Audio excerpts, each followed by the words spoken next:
साध संगत जी, प्यार से कहना धन निरंकार जी। साध संगत जी, सत्य की एक ही ज्योति।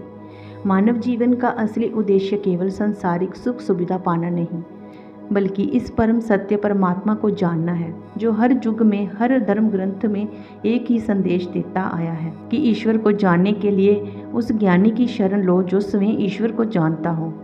साध संगत जी, जैसे पाक कुरान में भी लिखा गया है, अगर अल्लाह की खबर चाहते हो तो उससे पूछो जो अल्लाह की खबर रखता है। जैसे श्रीमद् भगवत गीता में भी कहा गया है, उन तत्वदर्शी महात्मा के चरणों में दंडवत प्रणाम करके पूछ, वह ज्ञानी जन तुझको ब्रह्म ज्ञान का उद्देश्य कराएंगे। साध संगत जी, आगे श्री गुरु ग्रंथ साहिब में भी कहा गया है, कहूँ नानक गुरु बिन नाही सूझत हर साजन सबके निकट खड़ा। और साध संगत जी, बाइबल में भी कहा गया है, ईश्वर को जानो और उसकी उपासना करो।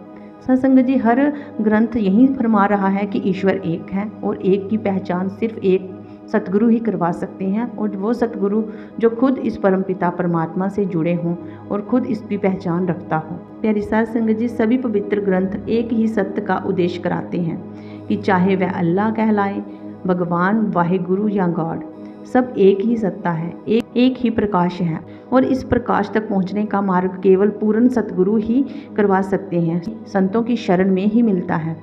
जो इस सत्य को जान चुका है वही हमें भी पहचान करा सकता है। जब ये पहचान हो जाती है कि परमात्मा हमसे अलग नहीं, हमारे भीतर ही है, तब जीवन में भेद भ्रम और वह मिट जाते हैं और मनुष्य सच्चे अर्थों में शांत, प्रेमय और दयालु बन जाता है।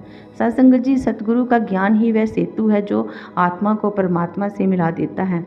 सब धर्मों की राहें वही मिलती हैं, इस एक ज्योति से, एक सत्ता से। इसलिए प्यारी साध संगत जी, चाहे पूजने का ढंग अलग हो, नाम लेने का ढंग अलग हो, लेकिन परम पिता परमात्मा निरंकार एक है और एक ही रहेगा। इसलिए प्यारी साध संगत जी, इस एक के होकर ही अपना जीवन व्यतीत करें और इस परम पिता परमात्मा को एहसास में रखते हुए अपना जीवन सुहेला करते जाएं। प्यारी साध संगत जी, प्यार से कहना धन निरंकार जी।